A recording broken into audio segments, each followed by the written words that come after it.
Hello dear students, कैसे हैं आप लोग। मैं हूं प्रमोद साक्य और आप सभी का स्वागत करता हूं आरएस खुरमी ऑब्जेक्टिव बुक सॉल्यूशन में, जिसमें हम डिस्कस कर रहे हैं स्ट्रेंथ ऑफ मटेरियल। तो ये स्ट्रेंथ ऑफ मटेरियल का फोर्थ लेक्चर है, जिसमें हम डिस्कस करेंगे क्वेश्चन नंबर 61 से क्वेश्चन नंबर 80 तक। तो चलिए स्टार्ट करते हैं इस लेक्चर को। क्वेश्चन नंबर 61 में पूछा गया है, when a cube is subjected to three mutually perpendicular tensile stresses of equal intensity, the volumetric strain is। तो वॉल्यूमेट्रिक स्ट्रेन क्या होगी। यहां पर एक क्यूब दिया गया है हमें।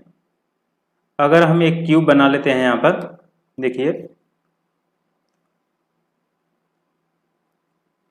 ये इस तरीके से एक क्यूब दिया गया है, जिसके ऊपर तीन स्ट्रेसेस लग रही हैं, तीनों म्यूचुअल परपेंडिकुलर डायरेक्शन में। तो यहाँ इस डायरेक्शन में सिग्मा लग रहा है, और ये अपर डायरेक्शन में भी सिग्मा लग रहा है, और ये इस डायरेक्शन में भी सिग्मा लग रहा है। ठीक है, तो यहाँ पर हमें निकालना है कि इसके अंदर वॉल्यूमेट्रिक स्ट्रेन क्या होगी। तो अगर हम देखें यहाँ पर एक्स डायरेक्शन में जो स्ट्रेन होगी, लीनियर डायरेक्शन में जो स्ट्रेन होगी, वो क्या होगी। यहाँ पर सिग्मा अपॉन में ई माइनस में सिग्मा अपॉन में एम ई माइनस में सिग्मा अपॉन में एम ई, ये हो जाएगी। ऐसे ही एप्सिलॉन वाई देखेंगे तो ये क्या होगी, सिग्मा यहाँ पर वाई डायरेक्शन में। अगर हम इनको एक्स डायरेक्शन में, अगर ये sigma x sigma y sigma z है, तो उसके आधार पर अगर हम देखें तो ये सिग्मा एक्स हो जाएगा, ये सिग्मा वाई हो जाएगा, और ये सिग्मा जेड हो जाएगा। ऐसे ही ये क्या हो जाएगा, सिग्मा वाई अपॉन में ई माइनस में सिग्मा जेड अपॉन में एम ई माइनस में सिग्मा एक्स अपॉन में एम ई। ठीक है, इसी प्रकार से अगर जेड डायरेक्शन में देखते हैं तो ये क्या होगी, सिग्मा जेड अपॉन में ई माइनस में सिग्मा वाई अपॉन में एम ई माइनस में सिग्मा एक्स अपॉन में एम ई।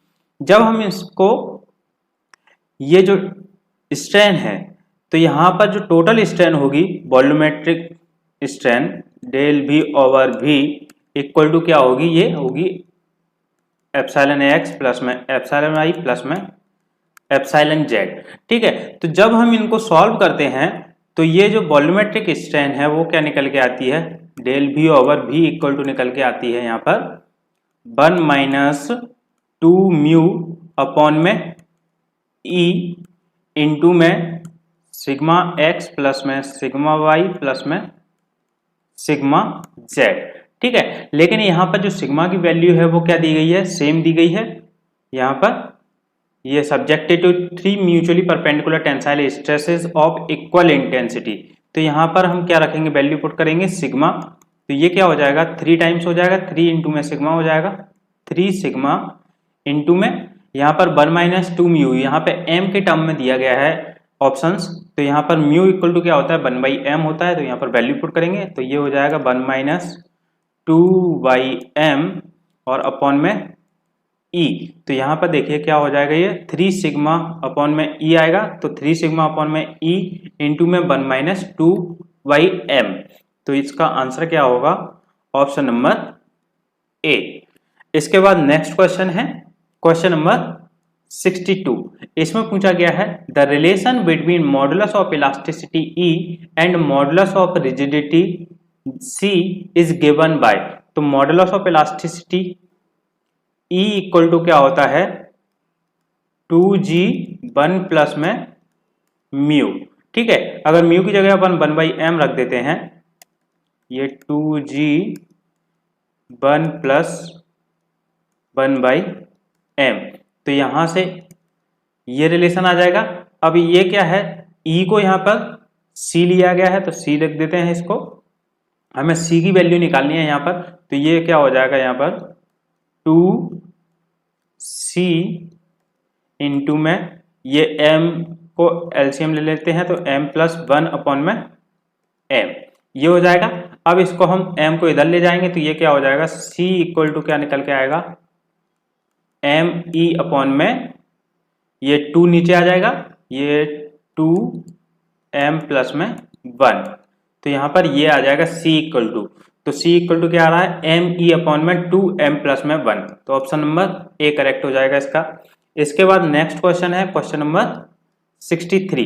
इसमें पूछा गया है if the modulus of elasticity of a material is twice its modulus of rigidity then the Poisson's ratio of the material is equal to 0। तो ये correct है या इनकरेक्ट है ये बताना है हमें।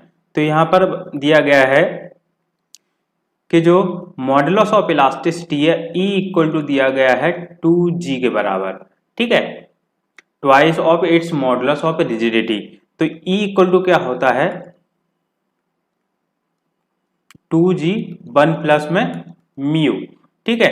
तो यहां से 2g की जगह E की जगह हम 2g रख देंगे, 2g इक्वल टू 2g, ये हो जाएगा 1 प्लस में म्यू, तो इससे ये कैंसिल हो जाएगा, क्या बचेगा यहाँ पर 1, और इस 1 से ये 1 कैंसिल हो जाएगा, फिर क्या बचेगा यहाँ पर 0, मीन्स यहाँ पर अगर इस तरीके से देखें तो ये हो जाएगा 1 इक्वल टू 1 प्लस में म्यू, तो 1 को इधर ले आएंगे तो ये क्या हो जाएगा म्यू इक्वल टू 0। तो ये क्या है करेक्ट स्टेटमेंट है, तो ऑप्शन नंबर ए करेक्ट हो जाएगा इसका। इसके बाद नेक्स्ट क्वेश्चन है 64। इसमें पूछा गया है the relation between Young's modulus E and shear modulus C and bulk modulus K is given bye.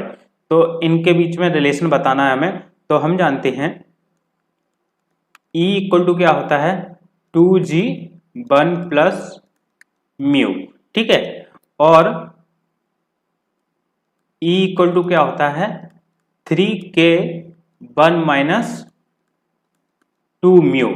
ये रिलेशन होते हैं हमारे, ये बल्क मॉडुलस के साथ में रिलेशन होता है और ये किसके साथ में है शियर मॉडुलस के साथ में है। तो यहां से हम म्यू की वैल्यू निकाल लेंगे, तो म्यू इक्वल टू क्या आ जाएगा ये E माइनस में 2g, E minus 2g upon में क्या आ जाएगा ये,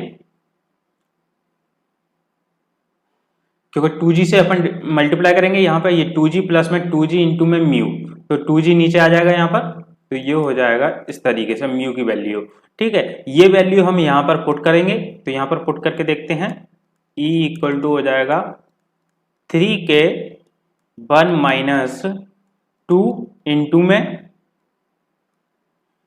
में E माइनस में 2g अपॉन में 2g, ठीक है। तो ये आ जाएगा। अब इसको हम सॉल्व करते हैं आगे। E इक्वल टू 3k, इसको एलसीएम ले लेते हैं यहाँ पर, तो ये क्या हो जाएगा 2g माइनस में 2 का यहाँ पर मल्टीप्लाई करेंगे तो 2e हो जाएगा, ये 2e माइनस माइनस क्या हो जाएगा प्लस हो जाएगा, तो ये क्या हो जाएगा 2 से 4g अपॉन में क्या आएगा 2g।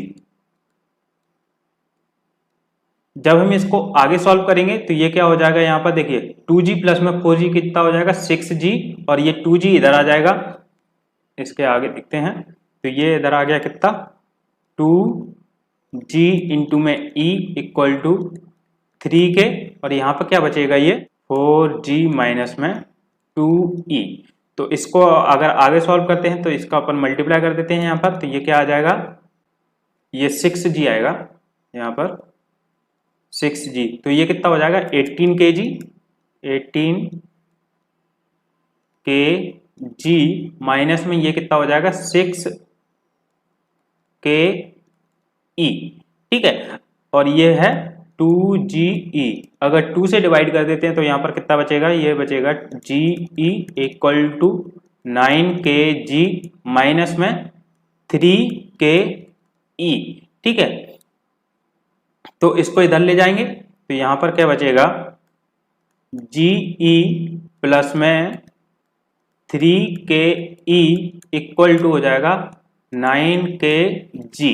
तो यहां से देखिए हम e कॉमन ले सकते हैं, तो ये e कॉमन आ जाएगा, तो यहां पर बचेगा g प्लस में 3k इक्वल टू कितना हो जाएगा 9kg।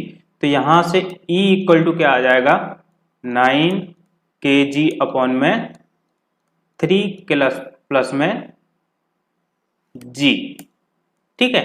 तो ये आ गया हमारा E इक्वल टू, तो ये रिलेशन हो गया हमारा E, G एंड K में। तो इसका ऑप्शन क्या हो जाएगा, यहाँ पर g की जगह c दिया गया है तो हम क्या रख देंगे 9kc हो जाएगा, तो E इक्वल टू हो जाएगा 9kc अपॉन में 3k प्लस में c, तो ऑप्शन नंबर C करेक्ट हो जाएगा। इसके बाद नेक्स्ट क्वेश्चन है क्वेश्चन नंबर 65। तो इसमें पूछा गया है the ratio of shear modulus two the modulus of elasticity for a Poisson ratio 0.4 will be. तो यहाँ पर पॉइजन रेशियो 0.4 दिया गया है, उसके लिए हमें रेशियो निकालना है शियर मॉडुलस G/E का। ठीक है, तो E इक्वल टू क्या होता है 2G 1 प्लस म्यू। ठीक है, तो यहाँ से G इक्वल टू G/E का रेशियो क्या हो जाएगा, G/E इक्वल टू हो जाएगा 1/2 1 प्लस म्यू। ठीक है, तो ये हो जाएगा। अब यहाँ पर हम वैल्यू पुट कर देंगे म्यू इक्वल टू 0.4, तो यहाँ से क्या आएगा 1/2 इंटू में 1 प्लस 0.4, तो यहाँ पर क्या आएगा ये 1.4 इंटू में 2 से कितना करेंगे तो 2.8 आ जाएगा, ये हो जाएगा 1/2.8, तो ये हो जाएगा। अब इसको डिवाइड करेंगे, ये 5 टाइम्स और ये 14 टाइम्स, तो कितना आ जाएगा 5/4। ठीक है, ऑप्शन नंबर डी हो जाएगा। इसके बाद नेक्स्ट क्वेश्चन है क्वेश्चन नंबर 66। इसमें पूछा गया है the modulus of elasticity for a given material is twice its modulus of rigidity, then bulk modulus is equal to. तो हमें बल्क मॉडुलस निकालना है यहाँ पर। तो देखिए ये जो मॉडुलस ऑफ इलास्टिसिटी है E इक्वल टू हमें दिया गया है 2G के बराबर। ठीक है, तो अगर हम यहाँ से देखें E इक्वल टू क्या होता है 2G 1 प्लस म्यू। ठीक है, तो यहाँ से अगर E equal to upon 2G रखते हैं तो यहाँ पर म्यू इक्वल टू क्या आ जाता है 0 आ जाता है। ठीक है, अगर जो दूसरा रिलेशन है K के साथ तो ये क्या होता है E equal to 3K 1 minus में 2 म्यू, तो यहाँ पर म्यू इक्वल टू क्या आ गया 0 आ गया, तो ये 0 हो जाएगा। अब बचेगा क्या E इक्वल टू 3K। अब E इक्वल टू क्या दिया गया है हमें 2G दिया गया है, तो ये क्या हो जाएगा 2G की जगह हम C रख देते हैं 2C इक्वल टू 3K, तो यहाँ से K इक्वल टू क्या आ जाएगा 2C में 3। ठीक है, तो यहाँ पर पूछा गया है bulk modulus is equal to, तो बल्क मॉडुलस हमारा क्या आ रहा है 2C/3, तो ऑप्शन नंबर सी करेक्ट हो जाएगा। इसके बाद नेक्स्ट क्वेश्चन है 67। इसमें पूछा गया है the Young's modulus of a material is 125 GPa and Poisson ratio is 0.25, the modulus of rigidity of the material is. तो मॉडुलस ऑफ रिजिडिटी निकालनी है हमें G की वैल्यू, तो E इक्वल टू क्या होता है 2G 1 प्लस म्यू, इसी से निकालना है हमें। तो G इक्वल टू क्या आ जाएगा E अपॉन में 2 1 प्लस में म्यू। E इक्वल टू हमें कितना दिया गया है 125। ठीक है, और पॉइजन रेशियो की जो वैल्यू है वो हमें दी गई है 0.25, तो यहाँ पर वैल्यू पुट करेंगे 1 प्लस में 0.25, तो ये कितना हो जाएगा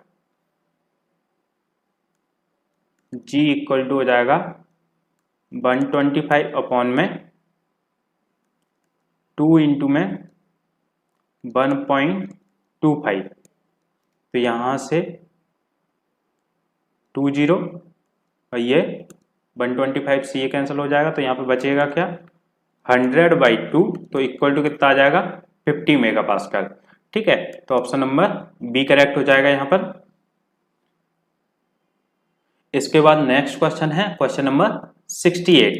इसमें पूछा गया है इनमें से रॉन्ग स्टेटमेंट क्या होगा। ठीक है, रॉन्ग स्टेटमेंट देखते हैं। The deformation of the bar per unit length in the direction of force is called linear strength, तो ये करेक्ट स्टेटमेंट है। अगर हम यहाँ पर देखें तो ये इस तरीके से बोल रहा है कि ये इस तरीके से फोर्स लगा हुआ है, ठीक है, और ये इसकी लेंथ है, तो इस फोर्स की डायरेक्शन में जो डिफॉर्मेशन होगा पर यूनिट लेंथ वो क्या होगा, वो होगी हमारी लीनियर स्ट्रेंथ डेल L/L, तो ये हो जाएगी लीनियर स्ट्रेंथ। ठीक है, इसके परपेंडिकुलर डायरेक्शन में जो स्ट्रेन होगी वो होगी लेटरल स्ट्रेन। ये करेक्ट स्टेटमेंट है। इसके बाद the Poisson ratio is the ratio of lateral strength to linear strength, तो ये भी करेक्ट स्टेटमेंट है। म्यू इक्वल टू क्या होता है, lateral strength to linear strength, ठीक है, ये करेक्ट स्टेटमेंट है। सी है the ratio of change in volume to the original volume is called volumetric strength, तो ये भी करेक्ट स्टेटमेंट है। नेक्स्ट है the bulk modulus is the ratio of linear stress to the linear strength, तो ये हमारा wrong statement है, क्योंकि K इक्वल टू क्या होता है, direct stress to volumetric strength, ठीक है, तो इसलिए ये हमारा क्या है, रॉन्ग स्टेटमेंट है, तो ये ऑप्शन हो जाएगा। इसके बाद नेक्स्ट क्वेश्चन है question number 69। A shear stress across a plane is always accompanied by a balancing shear stress across the plane and normal to it, तो ये नॉर्मल डायरेक्शन में नहीं होती है, किस डायरेक्शन में होती है, टेंजेंशियल डायरेक्शन में होती है, ठीक है, तो इसलिए ये क्या है, फॉल्स स्टेटमेंट है। कैसे, अगर हम यहां पर देखें, ये इस तरीके से कोई नॉर्मल डायरेक्शन में स्ट्रेस लग रही है, तो अगर हम कोई प्लेन लेते हैं, यहाँ पर ये ऑब्लिक प्लेन है, तो इस ऑब्लिक प्लेन पर हमारी क्या होती है, ये टेंजेंशियल स्ट्रेस डेवलप होती है, वो कौन सी होती है, शियर स्ट्रेस होती है। और यहाँ पर शियर स्ट्रेस की बात कर रहा है, तो यहाँ पर जो शियर स्ट्रेस डेवलप हो रही है उसके कारण क्या होती है, कॉम्प्लीमेंट्री शियर स्ट्रेसेस डेवलप होती हैं जो इसको काउंटर करती हैं, ठीक है, तो ये जो शियर स्ट्रेस होती हैं, कॉम्प्लीमेंट्री शियर स्ट्रेस, वो किसके बराबर होती हैं, ये जो स्ट्रेस यहाँ पर लग रही है उसी के बराबर होती हैं, ठीक है, और ये किस डायरेक्शन में लगती है, टेंजेंशियल डायरेक्शन में लगती है, नॉर्मल डायरेक्शन में नहीं लगती है, तो इसलिए ये कैसा है, फॉल्स स्टेटमेंट है। इसके बाद नेक्स्ट है क्वेश्चन नंबर 70। इसमें पूछा गया है within elastic limit shear stress is directly proportional to the shear strength, जैसे हुक्स लॉ के अकॉर्डिंग अगर हम देखते हैं तो normal stress is directly proportional to normal strength, उसी प्रकार से जो शियर स्ट्रेस होती है वो डायरेक्टली प्रोपोर्शनल टू होती है शियर स्ट्रेंथ, ठीक है, तो ये शियर स्ट्रेस हो गई और ये शियर स्ट्रेन हो गई, तो shear stress directly proportional to the shear strength, तो ऑप्शन नंबर सी होगा। इसके बाद नेक्स्ट है 71। Shear modulus is the ratio of, shear modulus हमारा क्या होता है, अगर हुक्स लॉ से देखें हम, tau is directly proportional to shear strength, ठीक है, तो यहाँ प्रोपोर्शनलिटी के साइन को हम रिमूव करते हैं तो इक्वल टू क्या आता है, टाउ इक्वल टू आता है जी इंटू में गामा, और यहाँ पर जी इक्वल टू क्या हो जाएगा, टाउ अपॉन में गामा, तो टाउ हमारी शियर स्ट्रेस है और ये शियर स्ट्रेन है, तो shear stress to shear strain, option number D हो जाएगा। नेक्स्ट है 72। A localised compressive stress at the area of contact between two member is known as, तो ये क्या होती है, क्रशिंग स्ट्रेस होती है। जैसे अगर दो पार्ट्स या दो प्लेट्स को जब हम ज्वाइन करते हैं, जैसे रिवेटिंग में देखा होगा हम लोगों ने, जब हम रिवेटिंग करते हैं, रिवेटिंग जॉइंट्स होते हैं, क्वार्टर जॉइंट्स होते हैं, उनमें क्या होते हैं, दो प्लेट्स को अपन ज्वाइन करते हैं, तो यहाँ पर ये रिवेट लगा हुआ है, यहाँ पर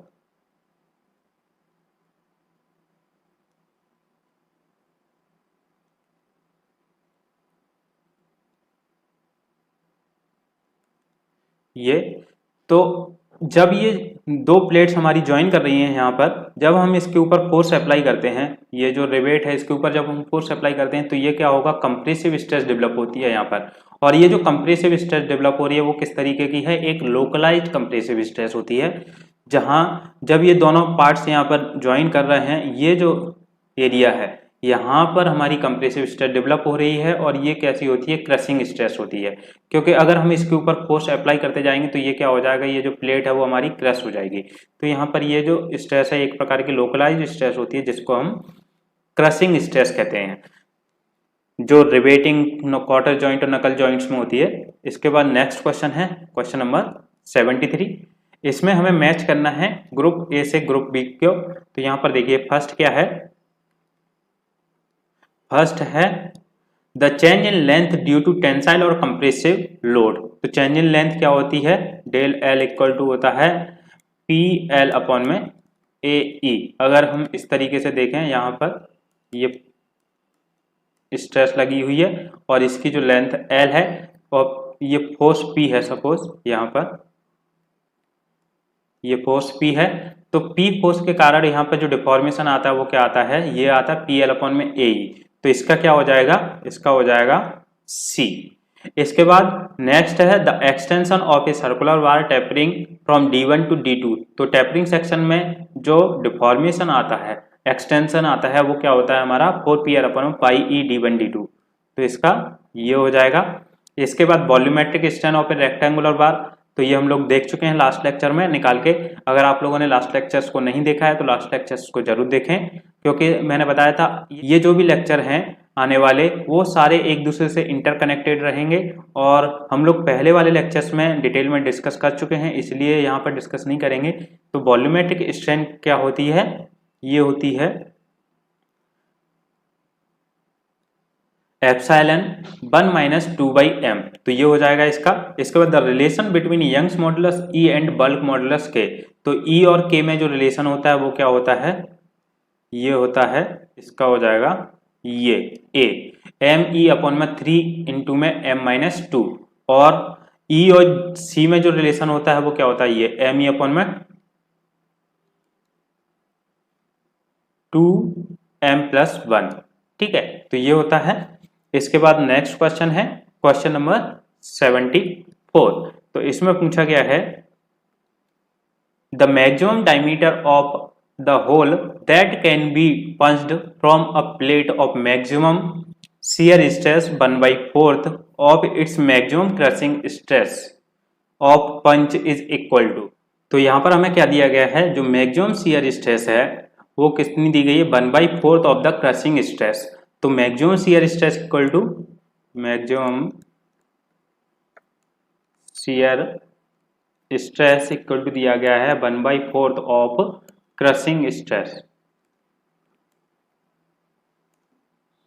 क्रशिंग स्ट्रेस।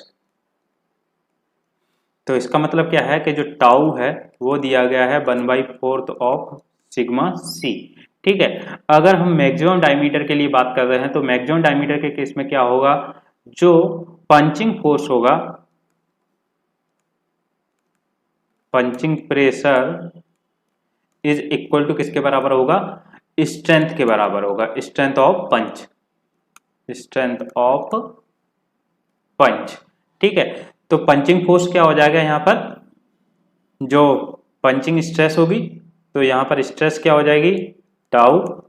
फोर्स क्या होता है, स्ट्रेस इक्वल टू क्या होता है, फोर्स अपॉन में एरिया। तो यहाँ से जो फोर्स है वो क्या हो जाएगा, स्ट्रेस इनटू में एरिया। ये जो मटेरियल है वो हमारा क्रशिंग के कारण फेल होगा, तो यहाँ पर ये जो पंचिंग प्रेशर होगा वो कौन सा होगा, क्रशिंग स्ट्रेस से निकालेंगे हम। तो टाउ इंटू में क्या हो जाएगा, एरिया क्या होगा यहाँ पे, पाई डी इंटू में टी इक्वल टू हो जाएगा ये crushing stress sigma C into में 5/4 इंटू में डी स्क्वायर। ठीक है, तो यहाँ से एक डी से डी कैंसिल हो जाएगी और पाई से पाई कैंसिल हो जाएगा। तो यहाँ पर क्या आ जाएगा, टाउ इंटू में टी इक्वल टू आएगा सिग्मा C/4। और सिग्मा C/4 किसके बराबर है, टाउ के बराबर है। तो यहाँ पर हम क्या रख सकते हैं, टाउ रख सकते हैं। तो टाउ से टाउ कैंसिल हो जाएगा और ये यहाँ पर डी बचेगा इंटू में डी, तो इंटू में डी। तो ये टी इक्वल टू किसके बराबर आ जाएगा, टी इक्वल टू आ जाएगा डी के बराबर। ठीक है, तो आंसर क्या हो जाएगा इसका, ऑप्शन नंबर ए। इसके बाद नेक्स्ट क्वेश्चन है 75। इसमें पूछा गया है the planes which carry no shear stress are known as principal planes. तो इनको हम प्रिंसिपल प्लेन्स ही कहते हैं, जहाँ पे शियर स्ट्रेस जीरो होती है। अगर हम कोई भी मेंबर लेते हैं, ये एक बायएक्सियल स्टेट ऑफ स्ट्रेस है, यहाँ पर ये सिग्मा एक्स और ये सिग्मा वाई है। ठीक है, अगर हम इसके लिए मोहर सर्कल बना के देखते हैं तो मोहर सर्कल किस तरीके का बनेगा,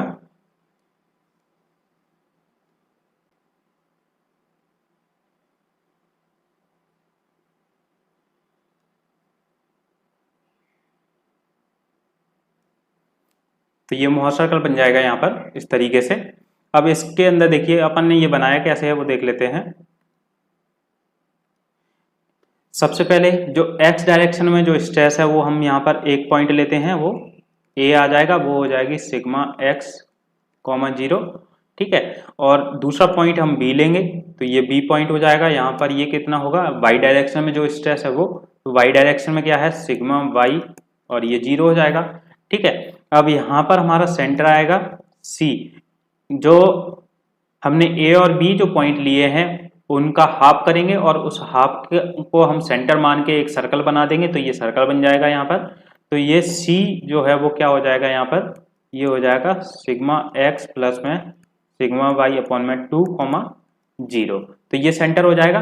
अब यहाँ से अगर हम एक टेंजेंट ड्रॉ करते हैं इसके ऊपर, ये टेंजेंट हो जाएगा यहाँ पर, और ये क्या होगा, रिजल्टेंट स्ट्रेस होगी।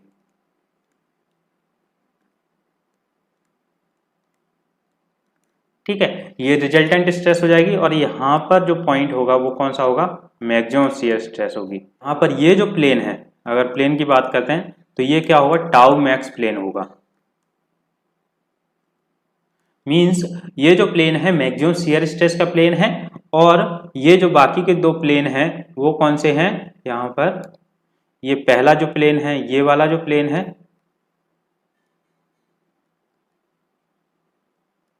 ये वाला जो प्लेन है वो सिग्मा 1 प्लेन है। सिग्मा 1 मींस प्रिंसिपल प्लेन, ठीक है, या फिर इसी को हम प्रिंसिपल प्लेन कहते हैं, प्रिंसिपल प्लेन 1, और ये होगा प्रिंसिपल प्लेन 2, सिग्मा 2 प्लेन। तो इस लाइन में देखिए यहाँ पर किसी भी पॉइंट पे अगर हम देखें तो जो शियर स्ट्रेस है वो क्या है, 0 है, जब हम शियर स्ट्रेस यहाँ इस y डायरेक्शन में लेते हैं, और ये क्या है, नॉर्मल स्ट्रेस लेते हैं हम इस डायरेक्शन में। तो ये नॉर्मल स्ट्रेस लेते हैं हम x एक्सिस पर, और y एक्सिस पर हम क्या लेते हैं, शियर स्ट्रेस लेते हैं। तो यहाँ पर क्या होगी, प्रिंसिपल स्ट्रेस मिनिमम होगी, और यहाँ पर प्रिंसिपल स्ट्रेस मैक्सिमम होगी। तो ये दोनों क्या कहलाते हैं, हमारे प्रिंसिपल प्लेन्स कहलाते हैं। और यहाँ पर देखिए जो y वाला जो पोर्शन है, मीन्स टाउ की जो वैल्यू है वो क्या है, 0 है यहाँ पर, ठीक है। तो यहाँ पर इस प्लेन पर जो शियर स्ट्रेस है वो 0 होती है, ठीक है। तो इसलिए ये जो स्टेटमेंट है वो क्या है, ट्रू है। इसके बाद नेक्स्ट क्वेश्चन है क्वेश्चन नंबर 76। इसमें पूछा गया है, when a body is subjected to direct tensile stress sigma in one plane, the normal stress on the oblique section of the body inclined at an angle theta to the normal of the section is. तो यहाँ पर हमें एक body दी गई है जिसके ऊपर direct tensile stress लग रही है, तो उसके अंदर हमें ऑब्लिक प्लेन के ऊपर स्ट्रेस निकालनी है, नॉर्मल स्ट्रेस। तो यहां पर देखिए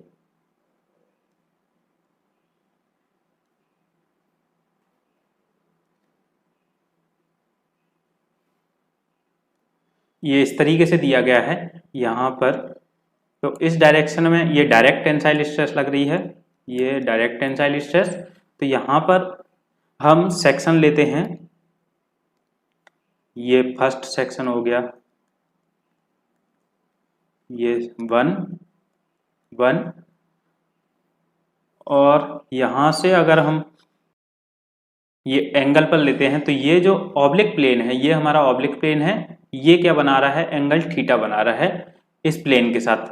तो यहां पर ये जो सेक्शन है इसको हम दे देते हैं 2 2, ठीक है, और इनको पॉइंट्स दे देते हैं हम, ये A हो गया, ये B हो गया, और ये C पॉइंट हो गया, ठीक है। अगर हम इसके अंदर देखें, इसका जो क्रॉस सेक्शन है वो कैसा है, ये ऑब्लिक प्लेन हो गया, यहां पर ये जो एंगल है वो थीटा बन रहा है, और यहां पर हमारी लग रही है नॉर्मल स्ट्रेस। तो इसके इस डायरेक्शन में यहाँ पर जो स्ट्रेस लग रही है, इस डायरेक्शन में हमारा लग रहा है फोर्स, सपोज ये P फोर्स लग रहा है, ठीक है। ये जो P फोर्स है वो क्या एंगल बना रहा है, 90 माइनस थीटा बनाएगा यहाँ पर। और तो यहाँ इसके अगर कंपोनेंट करते हैं तो ये जो कंपोनेंट है वो कैसा होगा, यहाँ पर ये हो जाएगा, ये क्या होगा, इस डायरेक्शन में एंगल के साथ में यहाँ पर जो कंपोनेंट होगा वो कौन सा होगा, P 90 माइनस में थीटा कॉस थीटा के साथ में, तो ये क्या हो जाएगा, P साइन थीटा हो जाएगा। ठीक है, और यहाँ पर इसी तरीके से ये जो है वो क्या हो जाएगा, P cos थीटा, क्योंकि 90 माइनस थीटा है, यहाँ पर ये साइन थीटा वाला कंपोनेंट आएगा तो इसलिए ये cos थीटा हो गया। अब इसके अंदर देखिए, अगर सपोज ये जो मेंबर था वो हमारा, इसकी डायमीटर d है, डायमीटर d है और ये विड्थ b है। ठीक है, अगर हम इसके लिए एरिया निकालें किस सेक्शन पर, इस 1-1 सेक्शन पर, तो एरिया एट 1-1 सेक्शन क्या हो जाएगा, यहाँ पर b इंटू में d हो जाएगा, क्योंकि यहाँ पर ये जो डायमीटर है ये डायमीटर हो जाएगी, विड्थ b हो जाएगी। इसी प्रकार से अगर हम 2-2 सेक्शन पर एरिया निकालते हैं तो एरिया एट 2-2 सेक्शन क्या होगा, यहाँ पर ये ऑब्लिक सेक्शन है, ये थीटा हो गया। अब यहाँ से हम देखते हैं cos थीटा इक्वल टू क्या होता है, cos थीटा इक्वल टू होता है बेस अपॉन में हाइपोटेनस। तो बेस क्या हो जाएगा, ये हो जाएगा d, तो d अपॉन में हाइपोटेनस क्या हो जाएगा, ये हो जाएगा ये a b c, तो हाइपोटेनस ये ए बी हो जाएगा। तो यहाँ पर मान लो सपोज ये है d डैश, तो ये क्या हो जाएगा d डैश, यहाँ से d डैश इक्वल टू हो जाएगा d बाई कॉस थीटा। तो यहाँ से एरिया क्या हो जाएगा, ये b इंटू में d करेंगे तो ये हो जाएगा b d by cos theta. तो यहाँ से एरिया क्या हो जाएगा, ये बी डी इक्वल टू क्या है, एरिया ओरिजिनल एरिया, तो a बाई कॉस थीटा। ठीक है, तो ये एरिया आ गया हमारा सेकंड सेक्शन पर। अब इसके अंदर हम फोर्सेस निकालेंगे, तो फोर्सेस क्या होंगे, यहाँ पर जो नॉर्मल डायरेक्शन है ये क्या है, हमारी नॉर्मल डायरेक्शन है। अगर हम इसको इस तरीके से बना लें, ये ए बी सी, ये थीटा, और यहाँ इस नॉर्मल डायरेक्शन में हमारी क्या होगी, ये नॉर्मल स्ट्रेस डेवलप होगी, और इसके टेंजेंशियल डायरेक्शन में क्या होगी, शियर स्ट्रेस डेवलप होगी, तो ये शियर स्ट्रेस हो जाएगी। ठीक है, अगर हम इस नॉर्मल डायरेक्शन ऑफ फोर्स देखते हैं तो क्या हो जाएगा, ये P cos थीटा, फोर्स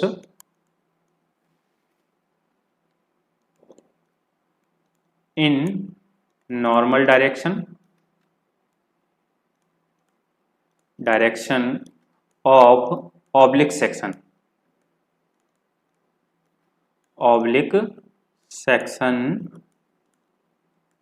ए बी। ठीक है, तो नॉर्मल डायरेक्शन में जो फोर्स होगा वो हमारा क्या हो जाएगा, पी एन इक्वल टू हो जाएगा P cos थीटा। ऐसे ही जो टेंजेंशियल डायरेक्शन है, टेंजेंशियल डायरेक्शन में फोर्स क्या होगा, force in tangential direction, force in tangential direction of oblique section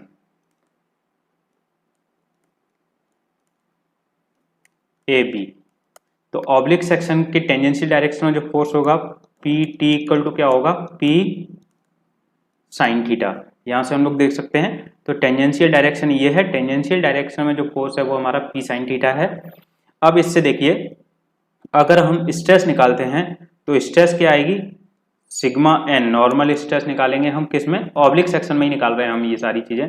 तो ऑब्लिक सेक्शन में नॉर्मल स्ट्रेस क्या होगी, पी एन अपॉन में एरिया, एरिया 2 आ जाएगा। तो यहाँ से जो फोर्स है वो क्या है, अगर हम देखें नॉर्मल डायरेक्शन में तो फोर्स क्या है, पी कॉस थीटा है, तो पी कॉस थीटा अपॉन में एरिया क्या है, यहाँ से हम लोग ने देखा था ये एरिया क्या हो जाएगा, ए अपॉन में कॉस थीटा। तो ये क्या हो गया, ए बाई कॉस थीटा, और पी अपॉन में ए क्या है, सिग्मा है, जो नॉर्मल स्ट्रेस है यहाँ पर, ये जो नॉर्मल स्ट्रेस है, नॉर्मल स्ट्रेस क्या होगी, यहाँ से normal stress sigma equal to हो जाएगा पी बाई ए। ठीक है, तो जो नॉर्मल स्ट्रेस यहाँ पर हम क्या रख सकते हैं, सिग्मा रख सकते हैं, तो सिग्मा कॉस थीटा ऊपर पहुंच जाएगा, तो ये क्या हो जाएगा, सिग्मा कॉस स्क्वायर थीटा। तो ये आ जाएगा नॉर्मल स्ट्रेस। अगर हम शियर स्ट्रेस निकालते हैं तो शियर स्ट्रेस क्या आएगी यहाँ पर, शियर स्ट्रेस इक्वल टू हो जाएगा P टेंजेंशियल फोर्स अपॉन में एरिया टू इक्वल टू क्या हो जाएगा, यहाँ पर जो फोर्स है tangential force P sine theta है, P साइन थीटा अपॉन में क्या हो जाएगा A बाई कॉस थीटा। तो ये इसकी जगह हम क्या रख सकते हैं, सिग्मा रख सकते हैं P बाई A की जगह, और कॉस थीटा ऊपर पहुंच जाएगा तो ये हो जाएगा साइन थीटा इंटू में कॉस थीटा।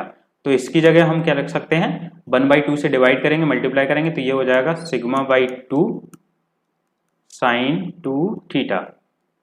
ठीक है, तो टाउ की वैल्यू हमारी ये आ जाती है और नॉर्मल स्ट्रेस की वैल्यू ये आ जाती है। ठीक है, अब इसके बाद क्वेश्चन में देखते हैं, क्वेश्चन में क्या बोला गया है, when a body is subjected to direct tensile stress. तो इसके अंदर हमें नॉर्मल स्ट्रेस निकालनी है ऑब्लिक सेक्शन पर। ऑब्लिक सेक्शन पर जो नॉर्मल स्ट्रेस है वो हमारी क्या आ रही है, सिग्मा कॉस स्क्वायर थीटा, ये आ रही है सिग्मा कॉस स्क्वायर थीटा। तो ये हो जाएगा ऑप्शन नंबर बी। इसके बाद नेक्स्ट क्वेश्चन है क्वेश्चन नंबर 77। इसमें पूछा गया है in the above question the normal stress on the oblique section will be maximum. तो जो नॉर्मल स्ट्रेस है वो हमारी आ रही है सिग्मा कॉस स्क्वायर थीटा। तो ये मैक्सिमम कब होगी, अगर हम थीटा इक्वल टू क्या रख दें, थीटा इक्वल टू 0 रखें। तो थीटा इक्वल टू 0 पे क्या हो जाएगा, ये कॉस थीटा क्या हो जाएगा 1 हो जाएगा, और ये सिग्मा एन इक्वल टू किसके बराबर आ जाएगा, सिग्मा के। तो ये क्या हो जाएगी मैक्सिमम, मीन्स ये जो सिग्मा एन क्या हो जाएगी मैक्सिमम।